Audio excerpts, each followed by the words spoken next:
Hi everyone, welcome back to the Move and Inspire podcast. I am really thrilled to be chatting to Becci. I met Becci in Bali and we got chatting about what she does, and I was blown away by her strength and bravery. Becci is a trauma-informed grief and suicide loss mentor. Becci lost her brother to suicide and is on a mission to help heal others from their grief and loss. Hey Becci.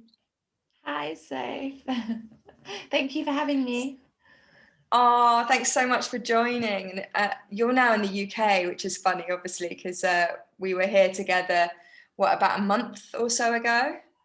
Yeah, I know, having a manicure and pedicure.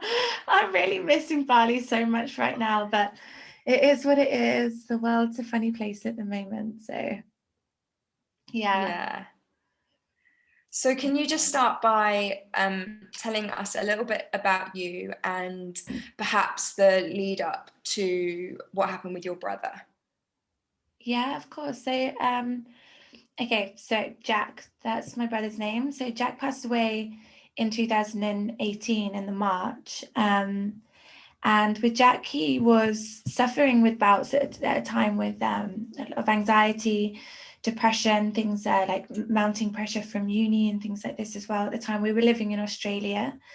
Jack was like really open about his mental health, so he never hid anything. He would always discuss how he was feeling, and he was also on quite a large cocktail of medication. So he had like a bulging disc in his back, and he was heavily into like yoga and movement and things like that to try and help him. He's 6'3", so really quite tall, and he had this bulging disc in his spine.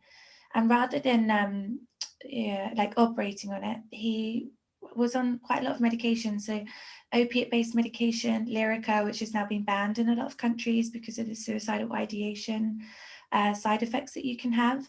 Also on sleeping tablets, antidepressants, beta blockers, and sleeping tablets. So a whole concoction of medications which completely rewire your whole brain, and if you come off of them, you go into psychosis. And so Jack, was on top of his health, his mental health, emotional health, and everything. And seemingly at the time when he passed as well, he was actually living like a really good life, like he was very happy with his job at uni, had a girlfriend, a couple of puppies, like was kite surfing and out on the water quite a lot. So it was actually at that time, like being his sister, that I didn't think that there was anything really to be concerned about, because it seemed like all of his life was coming together. And then, yeah, it was a Tuesday and it was my 30th birthday, and he hadn't been responding to my messages. And I received a phone call from someone saying that I needed to go to his house, that something had happened to him. And then, yeah, obviously I went round there on the Tuesday and he'd taken his life. And so then from that point, for me, it was like I died like a million times after Jack passed away, like mentally and emotionally, just was completely drained, didn't want to be here. But it was actually that really woke me up to a lot of truths, because I didn't understand that a human could experience that much pain, and I didn't know that it was possible for a human to go to those places through like grief and loss and everything. And also that's when I really started looking at like the suicide rates and the different reasons and walks of life, and all of these unique ways in which people have accumulated to this point to take their life, and losing someone to suicide is a major one of them as well. It's why it's so contagious within the friends and family circles. And yeah, it certainly was like in my family as well. None of us had suffered with mental health issues or anything like that before, touch wood. But after Jack passed away, yeah, all of us did. We all wanted at different stages to go and be with him. Um, yeah, so. And where were you in your life when this happened? Like, what were you doing? So I used to own a salon and a cafe, and so I was doing really well in life. My business was doing really well. I was happy. Like I thought I kind of knew myself quite well. Like everything, like with my hobbies. I guess I was quite sure of myself. Also hadn't really been through too much in my life that was kind of shocking. And then when Jack passed away, I never went back to any of those things. So I didn't go back to work for a year, and then that business basically got run into the ground. And I sold it a couple of years later. I left my house, I left Australia and moved back home, and then slept on my dad's bedroom floor because I didn't want to sleep in my own bedroom for about a year. And just almost just became like a child again. And then just didn't really even leave my hometown. Back at home, I would stay because I'd be so fearful that if anything were to happen to my dad or any of my family, I didn't want to be too far away. So I had like severe PTSD and like hallucinations and all sorts of things after that. So everything that I had kind of created in my life before that, it didn't mean anything in the end. You know, all of the money and all my stuff that I'd accumulated or acquired, or reputation and all of that sort of stuff, I pretty much gave most of it away. And I would never look back at that part of my life again. Can you talk a little bit about PTSD and the hallucinations? Like, what happens through the process of PTSD? And I don't know if you know, like, if you could explain a little bit about what's happening in the brain. I was just going to say, I'm reading The Body Keeps the Score at the moment, and it talks a lot about trauma and PTSD. And so I know a tiny bit about it. I don't even know if I could try and explain how the brain works, but it is really fascinating. I mean, I couldn't tell you too much how the brain works, but I know that it's obviously linked to memory. And so when your body and the nervous system is not able to produce or release or organize, how we can compartmentalize things properly into like memory and an actual event that's in the present or it's in the past. And so when you have PTSD and you can't process the memories, and you've had an override on the nervous system, any kind of like shocks or anything that's a little bit too overwhelming, it could just be because someone just said your name a little bit too loud, or someone put a cup down on the side too loud or something like that. And the body will react like it's in the present moment, stuck in trauma time. And so it will always be your involuntary in trauma time constantly. And so it's just a matter of having small triggers and things that can just tick it off. Also with hallucinations, and just being completely fearful of your own shadow. And so your body doesn't know anyway, like what's right, wrong, true, false, or yesterday or today. But especially when you can't process memories, or perhaps also sometimes you're over analyzing all of the memories, so you're still stuck in this hyper arousal state, so your cortisol levels, your stress hormones, everything goes through the roof. And it's a complete hijack of your nervous system. So it really is such a difficult place to live in, because you can think that you're slightly coherent, or perhaps you're having a good day, and it can just be the slightest thing, because your nervous system is just so wired.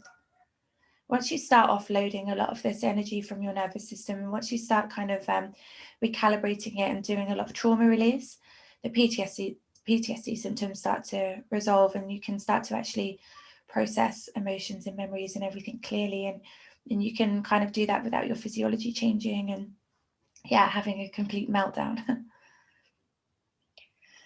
And so you moved back to, was it back to the UK to live with your dad? And during that time, what was the sort of help that you were given?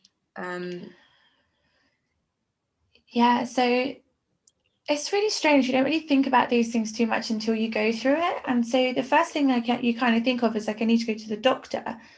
And so I did. I went to the doctor because obviously I couldn't really do much. So, and I was really sick. So I went to the doctor and I said, I'm suffering with all of these symptoms, like seizures, blackouts, fits, hair loss, weight loss, I want to take my life, my whole life has just gone completely scattered now with my mental and emotional and physical health. And she just said, oh, okay, well, are you going to take your life? And I said, well, no. She goes, okay, well, we can give you antidepressants. And I just thought, for me personally, I saw the fate of my brother from taking a lot of medication that were given to him from the doctors. And I think unconsciously at that time, I made a deal that I would never go down that path, and that I kind of lost respect for a lot of doctors, actually, just the system, I think. And that proved to me then and there as well, like I could walk out of an office 5 minutes later after going through all of these things, and antidepressants were supposed to save my life. So I took them, and I took maybe 3 tablets, and then I just got rid of them all. After that, they don't offer you like counselling through the GP. They offer you like non-for-profit organisations. So they just point those out to you, like who you can sign up with. Now, these charities are like completely overwhelmed. So for the first 6 weeks, you might get like a leaflet or like a booklet, which is, what to expect when you're grieving through suicide loss and stuff. So that came through the post. At this point, everything just seemed like a joke. I just thought, this can't be right. This is ridiculous. And then I started going to these groups, these charities, and the wait list to actually speak to somebody from Cruise, which is a bereavement company here, that was 6 months. Or you get to call the Lifeline. So that for me was when I just thought, you know what, sod this. Like if this is the help that we're offered when we go through things like this, if mental health care and antidepressants was so good, excuse me, then why are we faced with the highest number of suicide rates since World War II? If this medicinal route was the best way. And so after that, I just started studying, really. I got rid of all grief books and then looked into energy healing, natural healing, emotional healing, quantum healing. And then I paid for help privately through like spiritual counselors, spiritual therapists, and energy healers. And that was kind of like a catalyst of growth after that, where I always worked with trauma specialists, but that were always working under like spiritual principles, I suppose, with energy. And how did you come across people like this in terms of like, did you ask Google? Did you meet anyone who had been through something similar? So even when I paid for therapy, so I went to this lady, and because I was hearing my brother, so straight away, like as soon as Jack passed, I was instinctively looking for him in nature. And then it was crazy because I did have a spiritual awakening whilst also grieving the loss of my brother. So if you've ever done either, and can you imagine putting both of them together, is just so confusing. And so all of a sudden, now I'm hearing him, I'm seeing him, I'm feeling him around, and all these sorts of experiences. And so then I was with this grief therapist, and we're offered like this thing, which it was never the intention to be set, but it's the 5 stages of grief. And the lady, the Kubler-Ross, it was actually meant to be for people that were passing away with like terminal disease or something. So it didn't go hand in hand with this lady. I was talking about all of my spiritual experiences, and it was kind of brushed underneath the carpet because it didn't fit within the 5 parameters of grief. So I Googled it. So I was like, damn, I think I need like a spiritual counselor, if there's such a thing, like you can help me with my grief, but also speak to me, or I can learn about the afterlife and spirit and energy. And so I found this lady in Oxford. And so I'd go to her like 3 times a week. And then she was my teacher as well as my therapist. So I would do all of my therapy work with her, but I had to study as well. So I would have like books to read every week, courses to do. She would send me off to like Reiki courses, crystal courses, energy healing courses. And then that's where we would open up discussions ourselves rather than her teaching me about the afterlife. I had to experience it myself and like learn about energy and everything, as well as receiving treatments from her. And so actually, like after with being with her, all of my study went in hand with my therapy. So all of my teachers have also been my therapists, and they've all qualified me. So they're all accredited therapists as well as teachers, which is now what I do too. I was going to ask, as in like, have taught you to now be able to teach other people and be a therapist for others.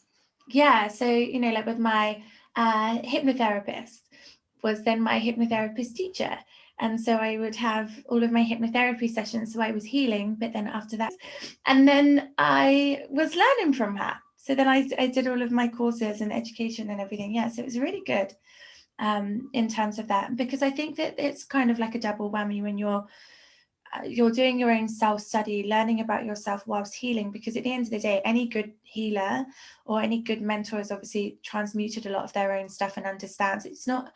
It's all well and good learning something, but unless you've kind of walked the walk or talked the talk, it's going to be really hard for you to know how it's benefiting somebody else, like really like truly embodied all of those things yourself. Then yeah, so now that's kind of how I view it. I think that's the best way, rather than just receiving from people, but you're kind of giving as well, like you're giving all your own study and your self-learning and everything, as well as becoming qualified.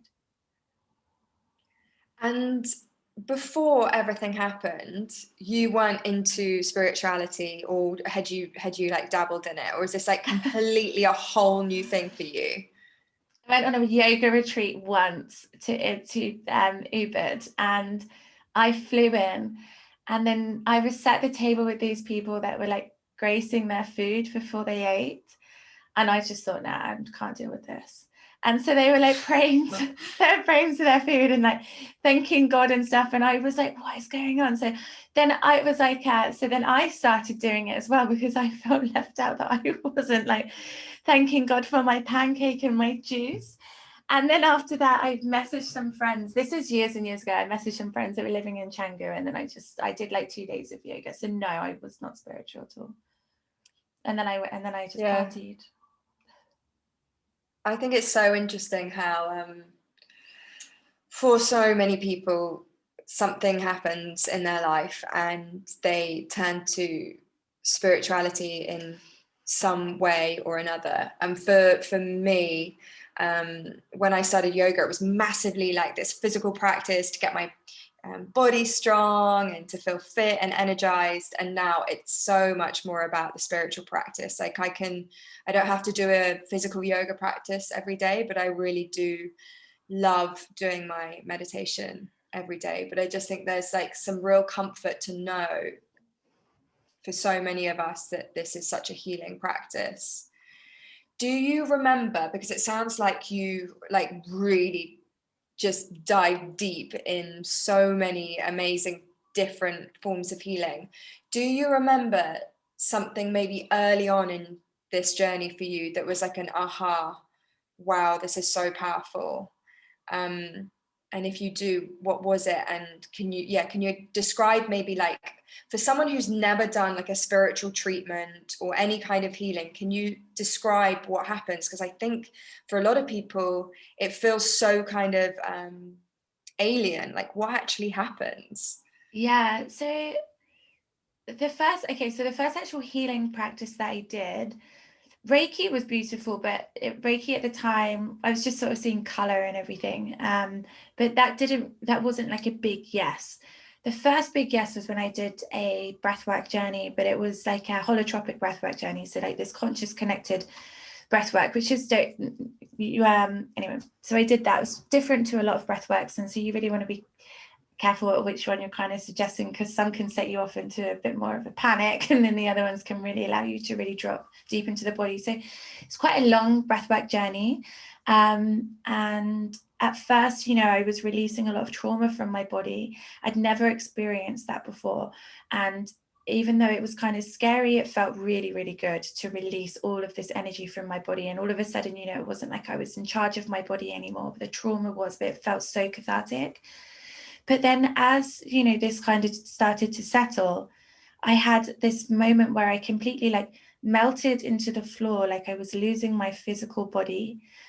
I could see my brother around, like it's the weirdest feeling, because it's not like you can see his physical spirit or body, but it's just that notion that he's there and what to do, and like taking my hand, and then I could see his eye like fluttering right in the middle of my eye. It was like the most beautiful thing. It felt like I got him back. And then from that moment, it was like I self-combusted from my body into light and just like pure awareness and just pure consciousness. And the thing is with that as well, because there is no time and space, and it's still very much alive in my mind. It doesn't ever end. Once you've seen something like that, you can't unsee it. And once you have felt how beautiful that is, to think that you've lost your loved one, but yet they're closer to you than ever. So for me, it felt like I started to piece it all together, like if this is what I have to do, if I'm learning or I'm studying or I'm releasing my trauma and I'm working with my energy and my frequency, and then this is the capacity in which I get to feel my brother around, like I'll do it all day, every day. And so that's when I went quite hardcore into all of these experiences, knowing that if I cleared my channels as much as I possibly could, and I got my energy as high as I possibly could, that I would have my relationship back with my brother in the formless. But then obviously there's so many other benefits to you doing that kind of work as well. It's just that I wasn't invested in so many of the other benefits. It was just to get back to him. But now when I look at like all of the things that have happened in my life since then, it's just incredible. Just by doing that work, you completely change your entire, like your DNA, like you completely change your life. And how long ago was this where you started to go on this journey of self-healing? It was more or less like probably 7 months after Jack passed away, and then and still now. So I still work with all of it now with myself. But yeah, 7 months after he passed, I would say. And but how long is that from the present day? Oh, sorry, that's 3 years. That's amazing that you've been doing that for actually what seems like quite a short amount of time, but you've seen so many amazing changes, not only in your what happened with Jack, but also in other parts of your life which you weren't necessarily expecting. Can you explain a little bit more about the different forms of healing that you started to dive into, but then you've also trained in? And maybe could you explain some of the approaches that you use with your clients now? Yeah, so then when I went off and then I started doing all of my healing, especially you'll know what this is like in Bali as well. So you have like your Reiki teacher for this, or you have your hypnotherapist, and you have your sound healing place, and you have I don't know, like your breathwork facilitator.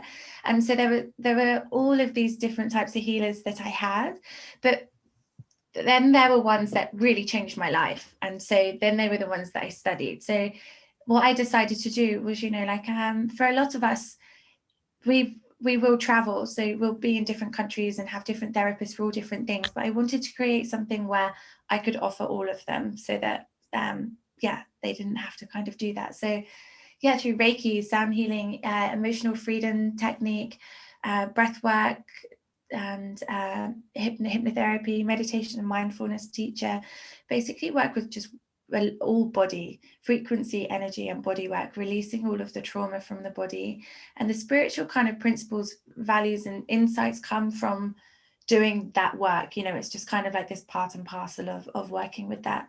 Hypnotherapy is also really powerful for actually communicating with your loved one as well. So I've had mind-blowing experiences with hypnotherapy where it's been Jack doing all of the talking. And if you go quite deep and you're really working with that, super conscious or your unconscious mind, you really have no idea where you're going to go.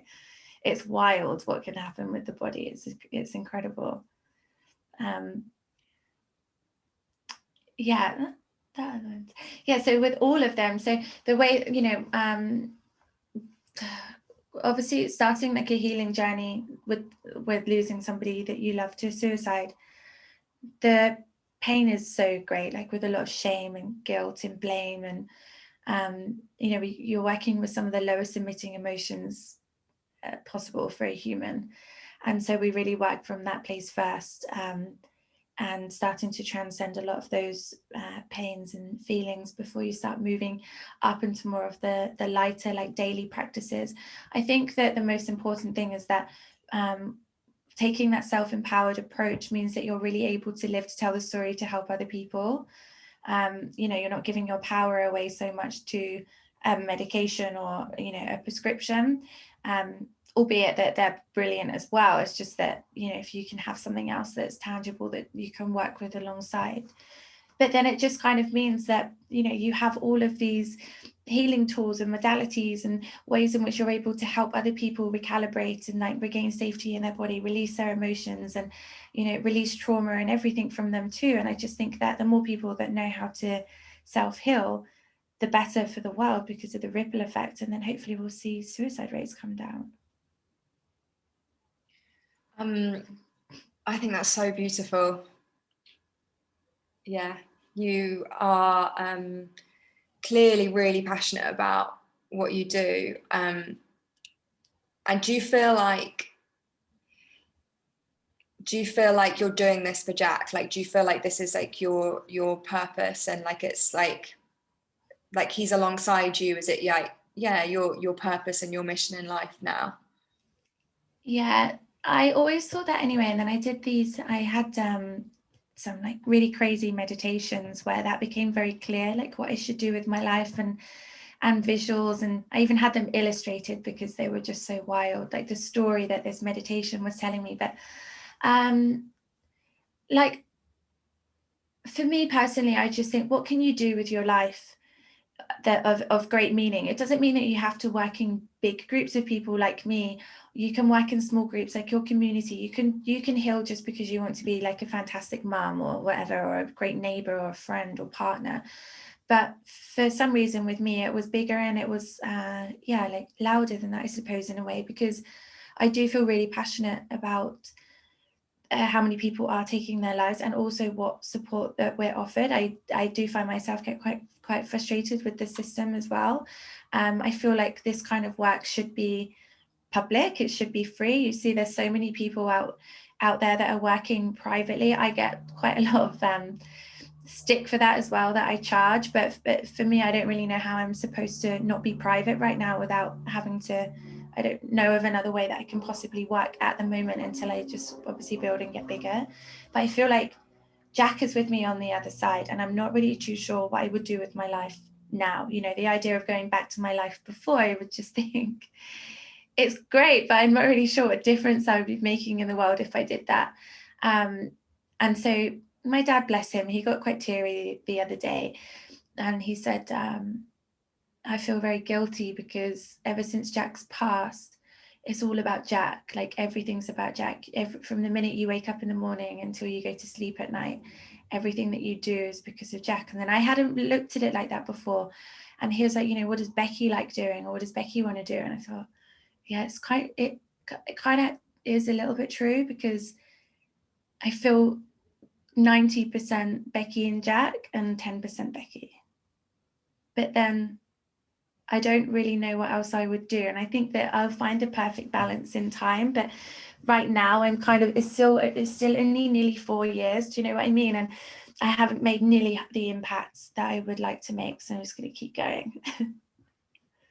Yeah, we had a little conversation while we were messaging when you got some stick for charging for your services, and I totally agree. It would be amazing if we could all, as yoga teachers, meditation teachers, which these things really do change and transform people's lives. Yeah. It would be amazing if we could offer it all for free.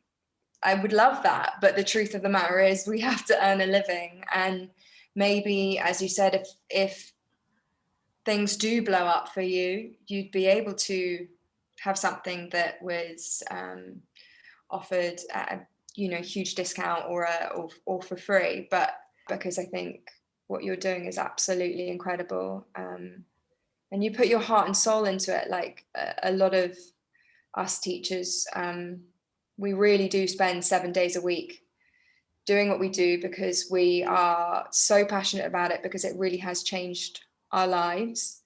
And kind of, as you said, it's just not, it doesn't seem to be even like a thought for people to self-heal. It's like, go to the doctor, take your 10 minutes if you're in the UK, and be prescribed medicines, which is very much what happened with me. And knowing that there is another way is just I think just of so much value. So something I wanted to ask you about, just on a slightly different segue, you mentioned something that I read was to do with you really feeling like you completely lost your identity. Yeah. Can you talk us through that? Because I think something that I get from so many people, and this isn't necessarily even to do with suicide, but so many people, whether they change their jobs or they decide to separate from a partner, they go for a breakup, they really feel this huge impact of losing their identity and who they once were, and it feels incredibly scary for people. So I'd love to hear kind of your thoughts on that. Yeah, it is so scary when you lose your identity completely, because when like, okay, through, I mean, I can only really describe it through the lens of obviously losing Jack to suicide. So that was like your whole entire belief system. So how safe the world is. You think that these things are never going to come knocking on your door, and then they do. Also, you can question your entire existence and your reality at quite a young age, and these questions are huge. Like the systems that have been being put in place, everything you start to question. So then that's your whole past, and then now you have like your present, where you're losing this identity, like friendships, who you are as a person, what you really want to do, like then life after death as well.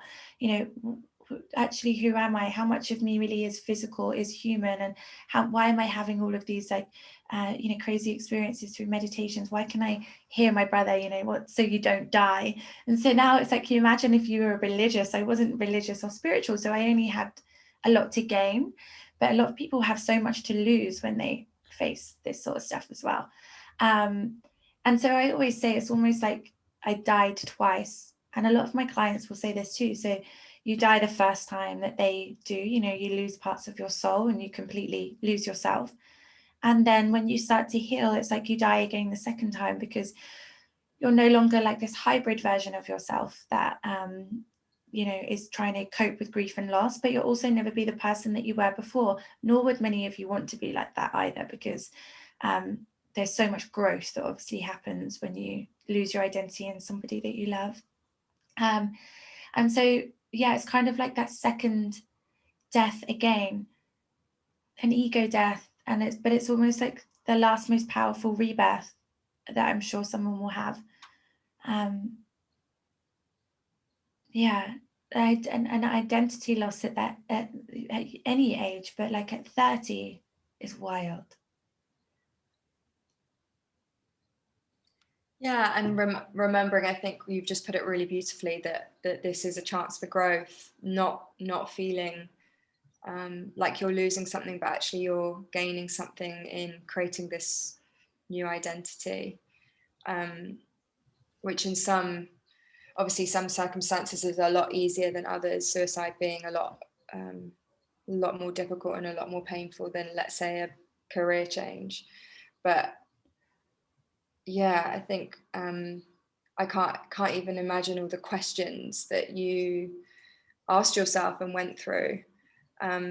So yeah, your strength and bravery is hugely inspirational.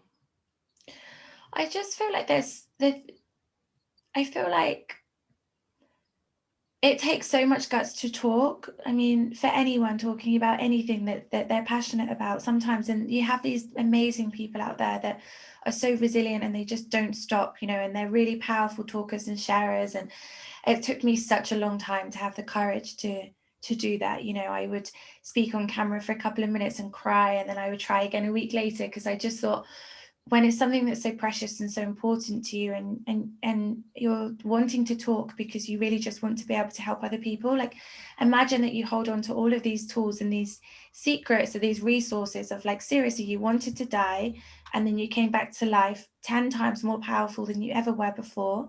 You found spirit, and you found like so many truths and the essence of who we are, and like there's a method to the mayhem, like how we can get there. And then you just desperately want to be able to share that with other people, because as well that everybody is emotionally invested in suicide rates coming down, especially for people that have walked that path. So you know, there's nothing that you want to see more. The pain that you get when, especially now with the times like this, when more and more people are taking their lives, it's just, you feel very powerless. But I still believe that, for me, I feel like one of the most powerful things to do is that when we start to to learn about ourselves and motivate ourselves to actually even just learn about healing before we even go through practices of self-healing, because there's so many people that are so scared to talk, but that those types of survivors are the ones that ultimately can change so many people's lives. And when they do this work, the ripple effect that they have in this world, and I almost feel like it's like this conscious responsibility for me personally. I feel like, how can I go through this? Now Jack's dead, right? So I mean, it's like, well, you know, he's just up there. Well, he's not, he's lost his physical body. And so a part of me is like, okay, don't worry, Jack, like, leave it with me. I'm down here. I'll try and make some differences, because ultimately we're all going to die anyway. So I might as well do something really powerful in the meantime. And to kind of work alongside him to help people here that then are able to heal. And it's just, I've lost my train of thought there, but you kind of get what I'm saying. When we heal, we give so many others permission to heal too. Yeah, totally. You touched on it just then, but around the pandemic and suicide rates going up, do you have clients who have more recently lost loved ones due to the pandemic? And yeah, like, any thoughts around this specific time? Yeah, I do. I have a few, which is really sad, actually, namely their children. And so being in lockdown, not being able to go to school or to go to uni, and actually because they weren't showing signs of suicidal ideation or depression, because the lockdown was pretty bleak anyway, right? So you're going to be sleeping more, you might be locked in your room more, you can't go anywhere. So these are usually the signs that people will show for a parent to look out for, you know, if they're in their normal day life, but it's not normal day life. And so there's people that feel incredibly guilty for not noticing that, but then not realizing how they could have seen it differently because of the lockdowns, and obviously them being cooped up in the house.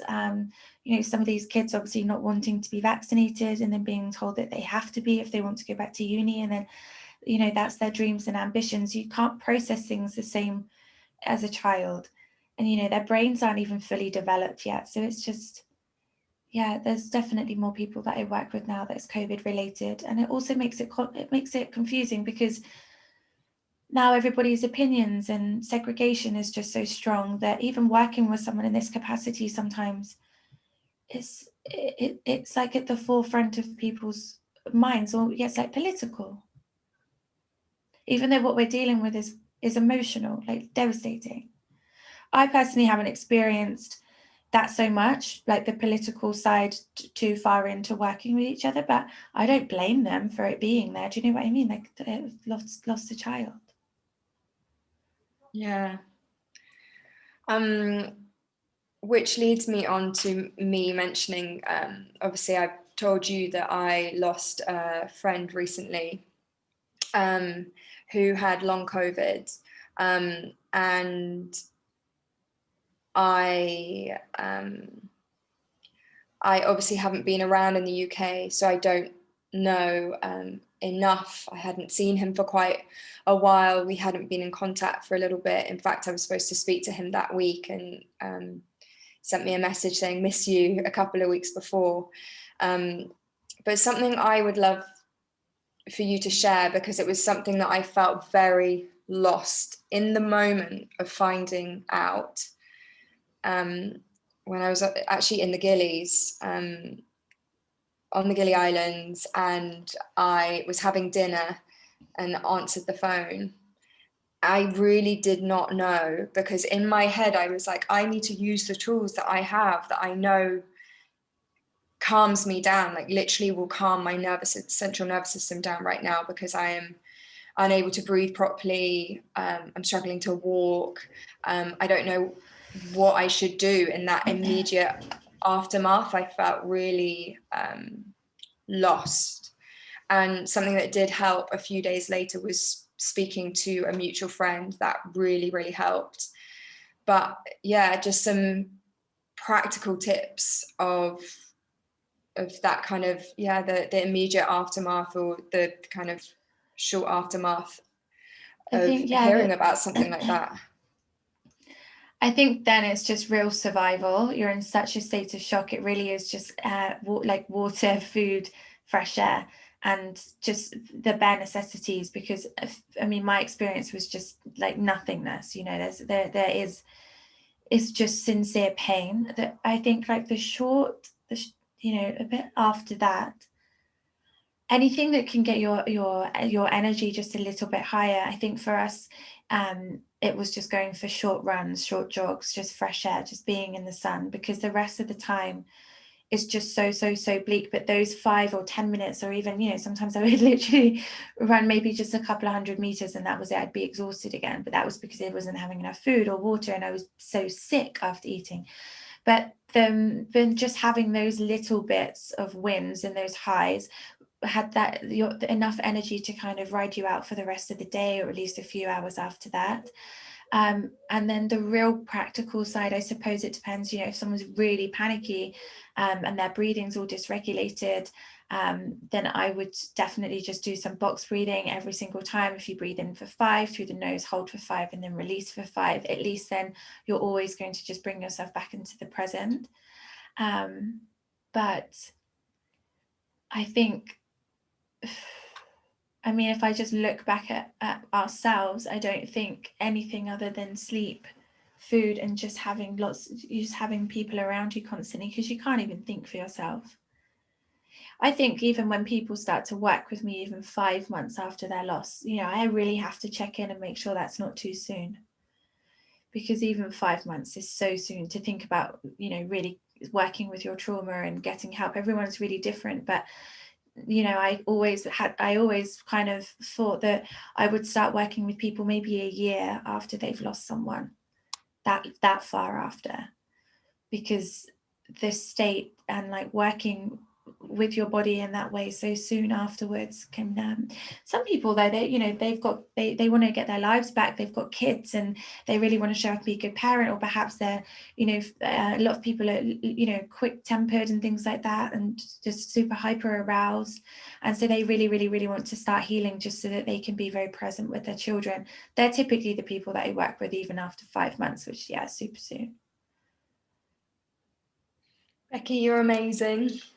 Just before we say goodbye, what have you got coming up in the near future that you're kind of excited to put out to the world? Oh, that's a really good question. Yes, so I'm doing lots of talks in the UK, which will be good for like mental health charities. But so I'm running a campaign, starting a campaign for suicide ideations, people that have overcome ideations, attempts, and for people that have lost others to suicide. So we can bring ambassadors in from all over the world and all types of natural healing, like nutrition, food, yoga, movement, you know, breathwork, hypnotherapy. So it's not just all the healing that I do, but that a whole world of people that are self-healers, and everything they do to give some free resources away for free, as well as, you know, work like privately or however they run their work, so that anyone with suffering, like all mental health encompassing, has an entire view or platform of all the different things that they can do. So many different options that I'm really excited for. And then I also want to turn my healing into a charity so that I can work for free with people. That's a big goal.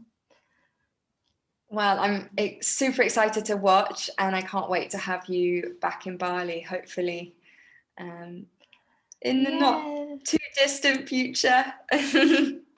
Thanks, Soph. Thanks, Becci. Speak soon. Speak soon.